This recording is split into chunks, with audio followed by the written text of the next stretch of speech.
Other news today, Detroit Tiger fans and in fact the entire baseball community mourning the loss of George Kell. The 10-time All-Star third baseman and member of the Baseball Hall of Fame died peacefully in his sleep today at his home in Swifton, Arkansas. George Kell was 86 years old.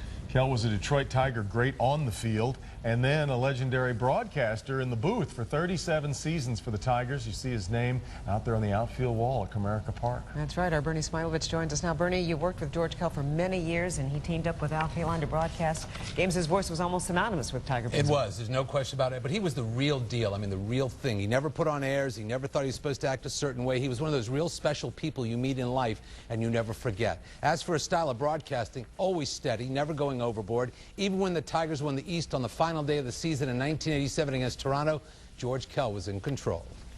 2 outs in the ninth, and a tap to the mound. This could be it. It's all over. The Tigers win it. The Tigers win it. George Kell never thought he was bigger than the game of baseball. Heck, he never thought he was bigger than anyone who was around him. Kell was a rarity. We were talking today, and everyone agreed. You never heard anyone say a bad word about George Kell. He was a gentleman whose needs in life were simple. Standing by live with more on George Kell and his life as a Tigers broadcaster is Roger Weber. Good evening, Roger. Hey, Bernie. You know, it didn't matter one bit that George Kell would have occasionally stumble over those tricky pronunciations. It made him even more fun to listen to. His fans and his colleagues at Local 4 loved the guy because he was knowledgeable, distinctive, and above all, genuine. Even when George Kell was a player, you could hear something special in that Arkansas voice. Like practically everyone else on the team, I enjoy a fast and easy shave with my Gillette Super Speed. A voice that eventually would become inseparable from the Tigers from 1959 to 1996. 2 outs in the ninth, and a tap to the mound. This could be it. It's all over. The Tigers win it. He hit that one a ton into deep right center field. In the early 80s, WDIV's Kevin Berryman started a tour of duty running camera, only a few feet away from a legend. I just remember hearing that voice when I was a kid, when I was like 12 years old, and I had to kind of pinch myself and say, here I am, you know, working with George Kell. He's right there. Eli Zaret hosted the Tigers pregame show from 1982 to 1985. Tiger fans who watch the games love George Kell so much because he felt the Tigers, he breathed the Tigers, and he just had this abiding respect for the game that came through. During the Tigers championship season in 1984, George Kell was a household name, teaming up with Kaline and Sparky Anderson. They were always great friends. They spent a lot of time together at the, you know, at the hotel, as George would used to say. You know, at the hotel in July with Eli was one of his famous quotes. While Kell normally focused on the field, he sometimes spotted unusual things in the seats. Look at this. A live gander. And after so many years listening to George Kell, few fans and colleagues could resist the urge to imitate him. Thanks, Eli, and hello again, everyone. They're going to wave him in, and it's all over. And don't forget, it's a bright, sunshiny day. I would have to say that George Kell may be the most imitated man in Detroit history. Whether the impersonations were good or bad, imitation is the sincerest form of flattery. Back to you. All right. Thank you, Roger. Funeral services for George Kell will be held at 1 o'clock Friday afternoon at the Swifton United Methodist Church in Swifton, Arkansas. You know, and even listening to those the tapes of him calling in, and it's over like that. I mean, you still feel that warmth and no and question. charisma too. He's, you know, they say so many times in this business, one of a kind. That's truly one of a kind. The real deal. Yeah, the real deal. All right. See you again in a few minutes. Okay. Here, Other baseball, as you heard at the top of the newscast, former Tiger George Kell died today at the age of 86. His health has not been good for the past couple of years. To call Kell a player does no justice to who he was. First and foremost, one of the terrific people you will ever meet.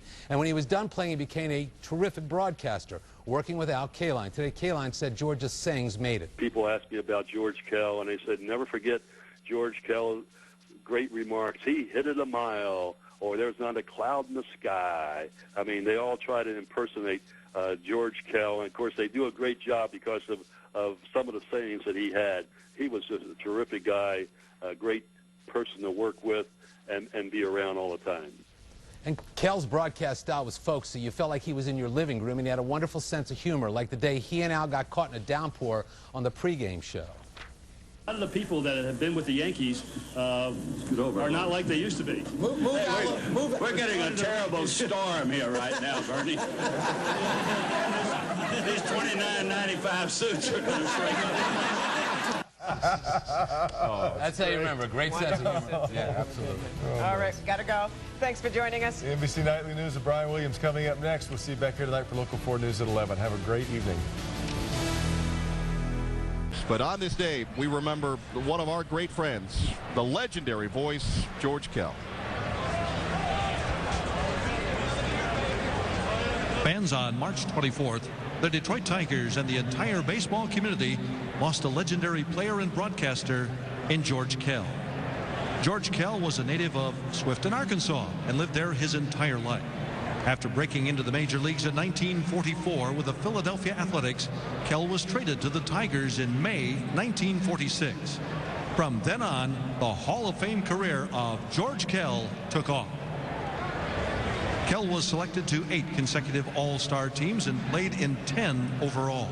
He retired with a .306 batting average and won the batting crown in 1949, besting Ted Williams of Boston in arguably the greatest batting race in the history of baseball. George was, as his Hall of Fame plaque reads, a solid hitter and sure-handed fielder with a strong, accurate arm. He was, by many accounts, the best major league third baseman during the 1940s and 50s. But to many Tigers fans, George Kell was much more than just a player. From 1959 to 1996, George Kell provided the sounds that accompanied the sights of Tigers baseball on television. Entire generations of Tigers baseball fans grew to know and love the comfortable, conversational style of broadcasting that was characteristic of George Kell. Inducted into the Baseball Hall of Fame in 1983, Kell retired in 1996 and spent his remaining days in his hometown of Swifton, Arkansas, but never left the hearts of Detroit Tigers fans all over. On hand today to help the Tigers celebrate and to honor the life and career of George Kell, please welcome near the flagpole in left center field, Tigers Hall of Fame broadcaster Ernie Harwell.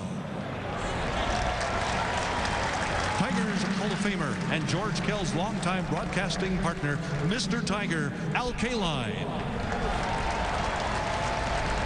And finally, from Arkansas and representing the entire Kell family, please welcome George Kell's grandson, Kevin Lawrence.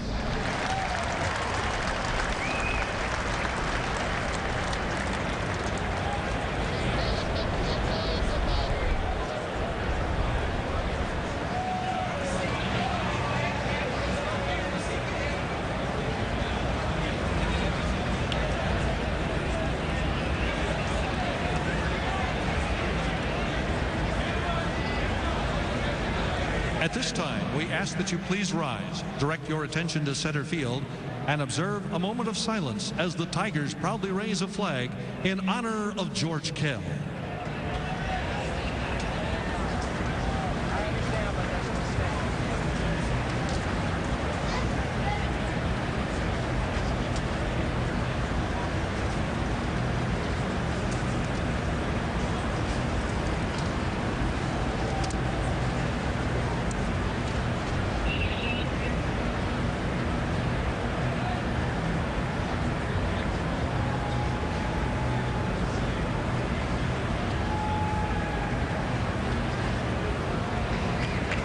Thank you, ladies and gentlemen. This flag, featuring the initials GK, will fly all season long from the center field flagpole here at Comerica Park, symbolizing George Kell's career, life, and enduring spirit in the hearts of all Tiger fans.